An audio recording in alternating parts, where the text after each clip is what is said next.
Bonjour à tous et bienvenue sur Atsuito Sport. Aujourd'hui, on se retrouve pour le débrief du match Real Madrid-Atlético de Madrid. Victoire 1 but à 0 du Real Madrid. But de Benzema sur une passe de Ferland Mendy. Le Real Madrid est enfin devenu le grand frère. Je m'explique. D'habitude, enfin, quand je dis d'habitude, c'est genre pendant les 3-4 dernières saisons, c'était Barcelone qui donnait le rythme de la Liga. Quand ils faisaient des matchs nuls, quand ils perdaient ou même quand ils gagnaient, bon bah Madrid faisait pareil. Mais cette année, ça a changé. Avec cette victoire en plus sur l'Atlético de Madrid, le Real prend 6 points d'avance temporairement sur le FC Barcelone en attendant qu'il joue. Donc cette saison, c'est clairement le Real qui donne le rythme. Et c'est pas plus mal parce que ça a commencé à me saouler l'année dernière. Lorsque Barcelone faisait des matchs nuls, Madrid il faisait pareil derrière. Lorsque Barcelone perdait, Madrid faisait pareil derrière. En gros, ils profitaient absolument pas de la situation. Et c'était comme ça pendant les 3-4 dernières saisons. Cette année, ça a changé. Et ce Real Madrid dégage de plus en plus d'assurance. Ça a pris du temps. Zidane a travaillé avec les joueurs qu'il avait. Mais aujourd'hui, je pense qu'ils sont bien installés. Et contre Manchester City, ça va plutôt passer crème, quoi. Moi, concrètement, j'ai pas trop peur de Manchester City. Pendant cette rencontre, l'homme du match, c'est Zizou, hein.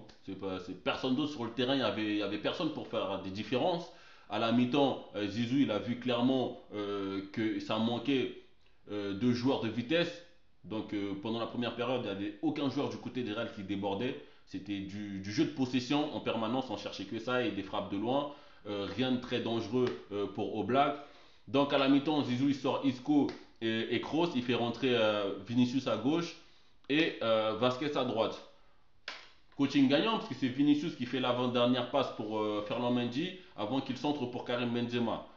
Donc le Real n'est pas flamboyant, mais le Real gagne.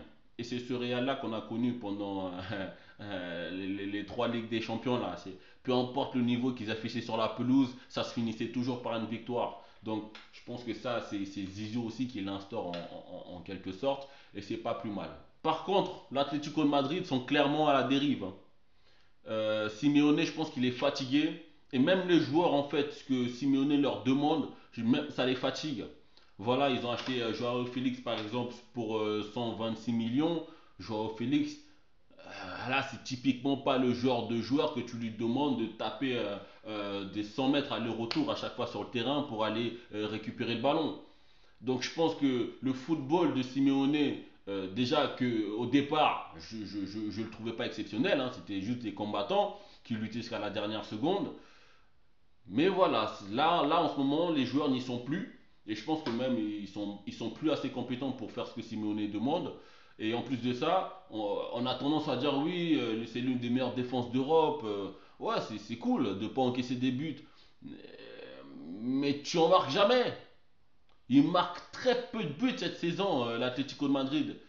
Voilà, donc c'est un peu galère de les voir jouer ces mecs-là parce qu'il n'y a pas de créateur. Lemar, lui, il est à la rue. Morata, bon, lui, il a jamais, voilà, il s'est jamais imposé dans un club, Alvaro Morata. Donc, ils sont clairement à la dérive là. Je ne sais pas comment ils vont faire en Ligue des Champions face à Liverpool, mais ça va être tendu. Ça va être tendu. On passe aux individualités.